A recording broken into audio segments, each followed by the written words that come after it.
Have you ever been thrown a life-altering curveball? I mean, like, the universe just gave you a hard stop from the path you were on and said, no.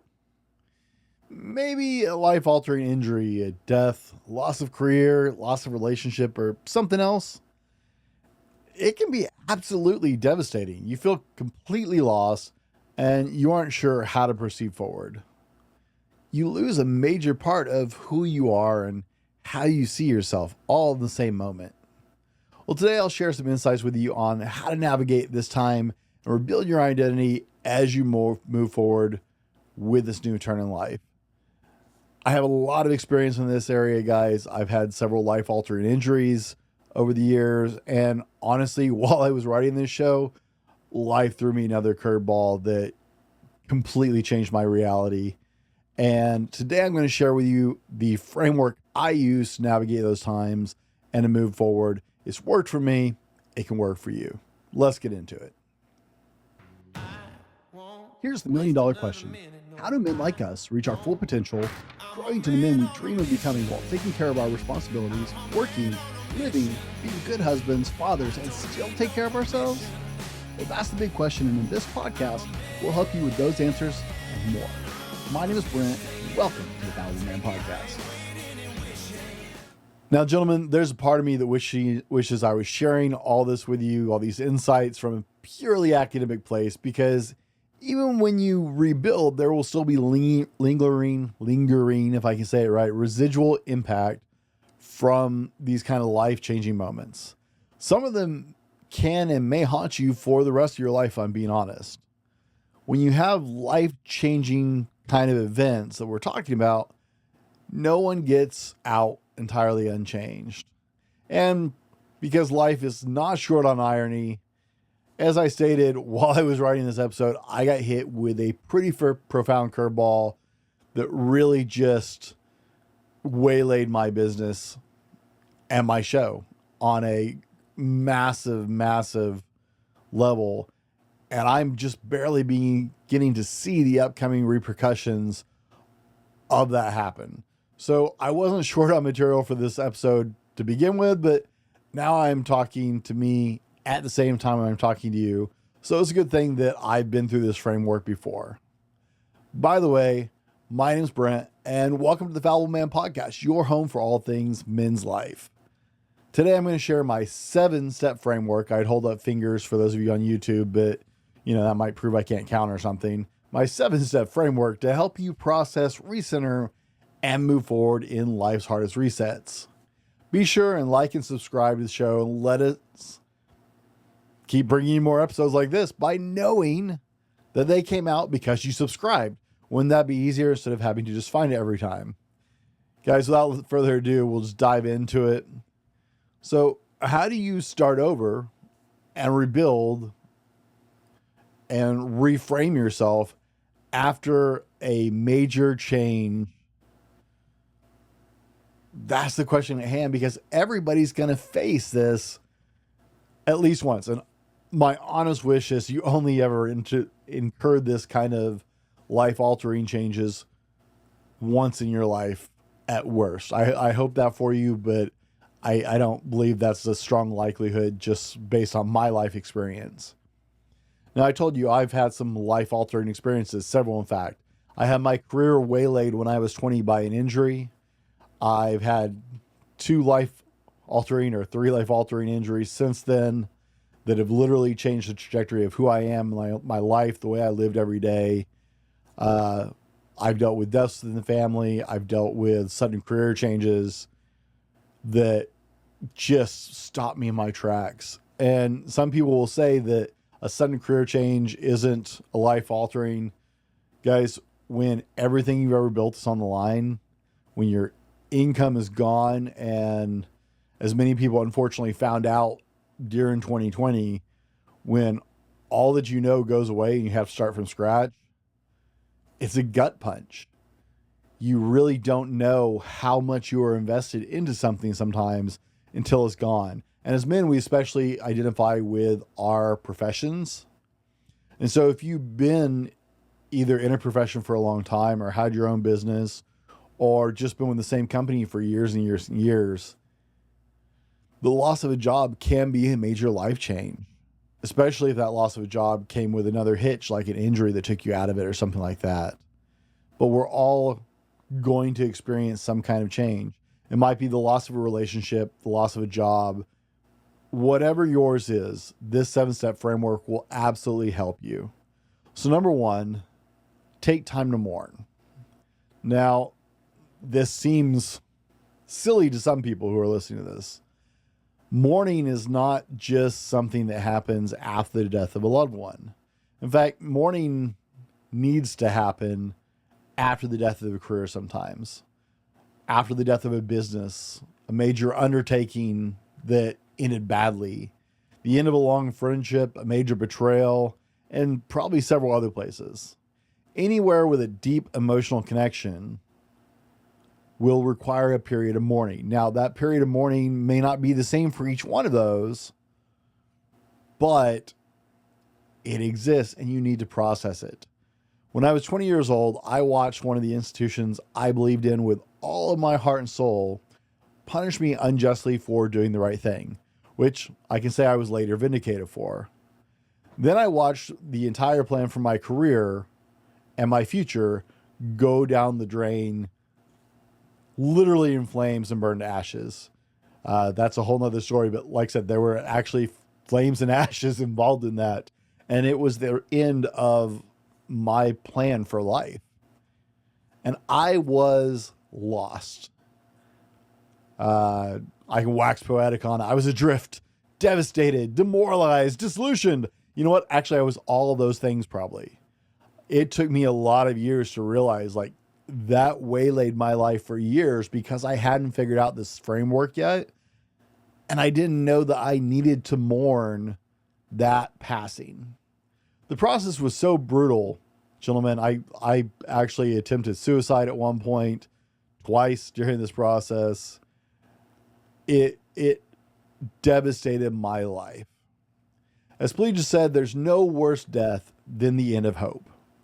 Some people may dispute it, but if you've ever had your deep, earnest hope for something life-altering just dashed, then maybe you're identifying with what I'm talking about here. But the main point of this is you have to allow yourself to go through the mourning process. You are going to experience grief, whether you've identified it as grief or not. And if you don't go through all those feels, I know we don't like feels, but if you don't go through all those feels, you're never actually going to bounce back to your fullest self. Like I said, I was waylaid by that moment for years of my life because I did not know had some mourning and some grief. I didn't know that I was stymieing those emotions and not processing those, and it was actually holding me back.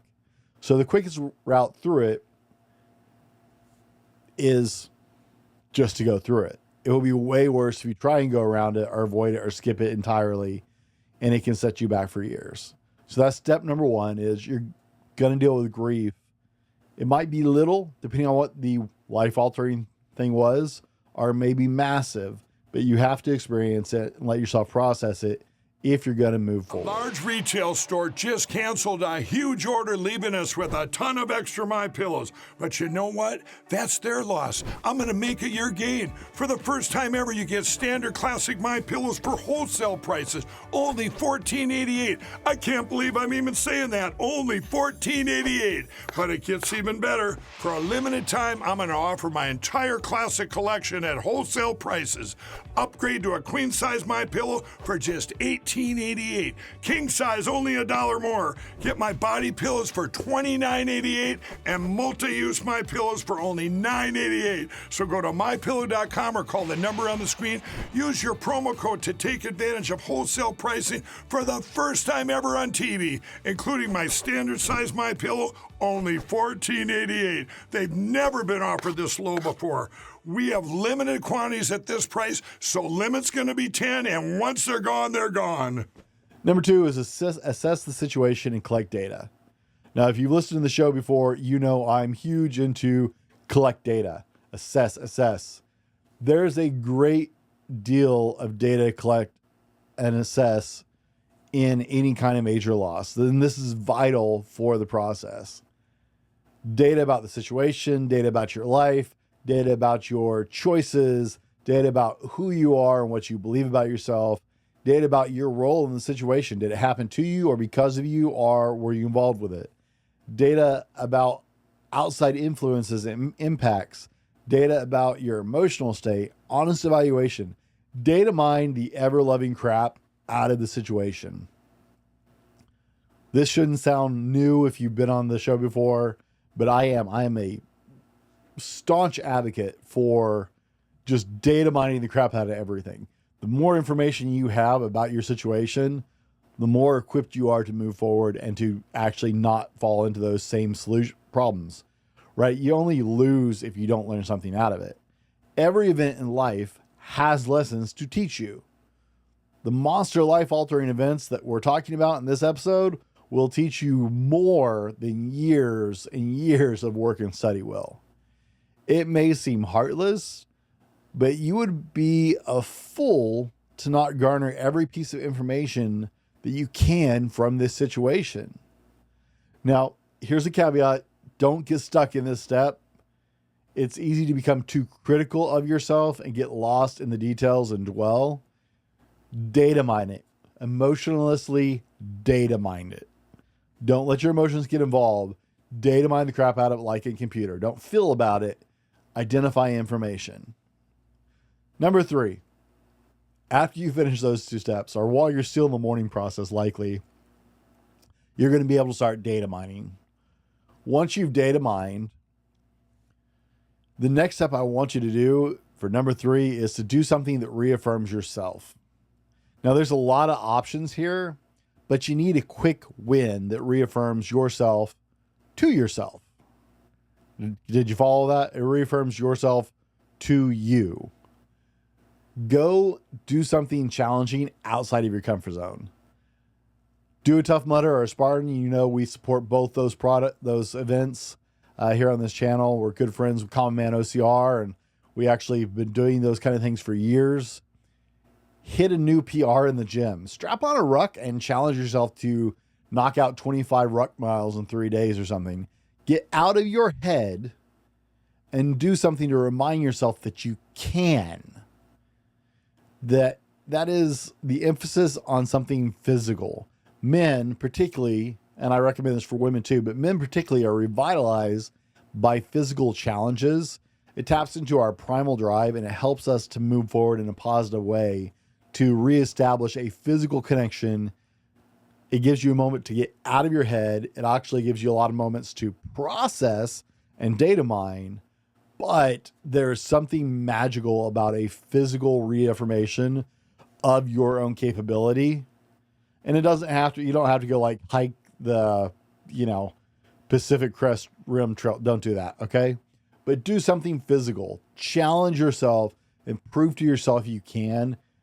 I promise it will do magical things for you mentally and emotionally on the journey. Number 4, who do you want to be? One of the bright side, that's air quotes for all of you listening, silver lining parts of this situation is it frees you up to make major shifts in your life. So look yourself in the mirror. No. Not figuratively. Very literally. Look yourself in the mirror and ask yourself, who do I want to be? And ask it out loud. Like, talk to yourself in the mirror. I'm not exaggerating. Picture the man in your head, the ideal man, the man you look up to, the man that you want to be, the man you wish you were. The hardest thing about a life-altering change caused by events, outside events, or partially outside events of one kind or another, is that you start to doubt who you are and your entire direction in life. You got hit. Now it's time to get back up and decide who you will be moving forward. So identify that man and reverse engineer it, but have the conversation with yourself. It sounds crazy, and we've talked about a lot more crazy things than that. Look yourself in the mirror and have a conversation with yourself. The who will be written by what you do from this moment going forward. Number 5, build the plan. You decided who you're going to be. You reverse engineered it in your head. Now put the plan down on paper and outline all the steps and pieces to make this happen. Some of you may know, if you've listened to the show before, that I've been in project management on and off throughout my life. And so when I talk about data mining things, that's part of that, where that comes from for me, is I've got a lot of experience in project management. Identify the roadblocks, identify the key steps, and organize it like any other process, like any other project, sorry. How are you going to handle it? Identify the phases, the steps, the smaller steps, everything you need to do. Number 6, and this is part of building that plan that most people don't do. Number 6 is plan for the hard days. The mourning process can be incredibly lengthy, depending on what happened and how you are at processing grief. Processing grief is a skill. Unfortunately, getting good at that skill generally means you incur, is that the right word? That you incur a lot of grief. So if you're really good at processing grief, I'm sorry, because that probably means you've had to deal with a lot of it, and that's no fun. But it can be a really lengthy process. There will be days when the setback will weigh on you more than others. Mornings when the loss is sitting heavy on you, failure, setback, whatever it was, all the feels, air quotes, are fresh in your face. Maybe somebody asked you something about it without realizing that it was an issue. Something you did or see will remind you. Something will, air quotes, trigger. Yes, air quotes. I hate the word trigger. We've screwed up that word entirely. Will trigger that thought or that memory and bring those feelings rushing back because you're still in the process of dealing with it. And like I said, a life-altering event like this, well, that absolutely, you may be way down the road from it, but some of those things have long-term consequences, both emotionally or physically and mentally. So make a plan on how to deal with it when you're outlining your plan. Make that plan of what you're going to do when you're reminded or when it comes up fresh. If you have a plan of action for these moments, you'll navigate them faster and more easily without getting sidelined for as long or at all. Think of it as an emergency parachute, and you need to be able to jump off that train. It's probably a really bad metaphor because trains and parachutes sounds like a really bad idea. But, you know, I'm not original today. So think of it as that emergency parachute. You can just pull that ripcord and it's going to take you right off that track and you'll be good to go again. Number 7, take action. Start moving forward. One step at a time. That's all is required. One foot in front of the other. Just take action. Start moving again. Stagnation is what's really dangerous in this situation. And as we learn from Finding Nemo, just keep swimming, just keep swimming. I challenged my friend Common Man OCR at his very first OCR with that phrase. We were doing a 12-mile event that was on a mountain, so it was either up or down, and he was not near in the shape that he needed to be for this first event because he knew nothing about doing them. And it was brutal. It was freezing rain. They were taking people off the mountain in solar blankets. People were catching hypothermia. It was a horrible experience. And he's gone on and done like hundreds of races since then. Who knew that such a horrible experience would create something like that, right? But I drove him nuts because he wanted to quit. And so I would bounce around him just outside of reach because he seriously would have punched me if he had the chance. And kept chanting, just keep swimming, because I needed him to be angry enough at me to keep taking that next step, that one next step, one foot in front of the other. Told him, don't think about the next mile, don't think about the next step or the next obstacle, think about the next foot moving forward. And that's what I'm telling you. Take action, move forward on something, take the first step, then take the next step. That's all you have to worry about because you still may be in that grieving process, but start taking action. Moving forward on something will help you shake off the stupor that these moments often cause, because if you've ever experienced one of these moments, you might be familiar with that stupor that sets in, and sometimes you're just like, I don't even know what to do at this moment. Like I'm just kind of frozen. I'm just kind of stuck. That stupor is actually incredibly common. Moving forward help you shake that off. For a lot of people, starting to move again after you mourn will help you actually proceed through the grief and through that moment that sets your life off kilter and on to the next. Action is very, very cathartic. Is that the right word? We'll see. Correct me in the comments if it's not. This process that I've outlined isn't actually entirely linear. I'd love to tell you that it is. It's not. You're going to kind of weave in and out of some of these steps. It's not simple. It's not painless. Whether someone you love died or you lost a career, your major passion collapsed, your air quotes shot, your big chance got canceled outside of your control, your business was shut down, you got that diagnosis or that bad news. There are a lot of life-altering moments, and they all hit you at varying degrees depending on who you are. Not depending on what they are, depending on who you are and how you already process these things. They all feel like you got punched in the face. This process works for all of them. I've been through more life-altering moments than I'd like to actually admit, and more than I ever thought I was going to. I did not have this worked out in some of the first ones because this framework was built through lots of life-altering experiences that I had to try and figure out where I was going from. Do I move forward? How do I move forward? I had to kind of troubleshoot a lot of that. And I did some research and I explored some things, and I found what just worked for me. This is my process, and it's been refined through a lot of painful moments. That's not a poor me thing. I wouldn't change any of it. This process isn't perfect, and there's a lot of it you're going to have to fill in as you go. It's a loose framework, but it's very effective for moving forward. I want to share one of my favorite quotes that has to do with this, and you guys already know this if you're a movie fan. The world ain't all sunshine and rainbows. It's a very mean and nasty place, and I don't care how tough you are, it will beat you to your knees and keep you there permanently if you let it. You, me, or nobody's going to get hit as hard as life can hit. But it ain't about how hard you hit. It's about how hard you can get hit and keep moving forward. How much you can take and keep moving forward. That's how winning's done. Now, if you know what you're worth, then go out there and get what you're worth. But you got to be willing to take the hits and not pointing fingers and saying you ain't where you want to be because of him or her or anybody. Cowards do that. That's not you. You're better than that.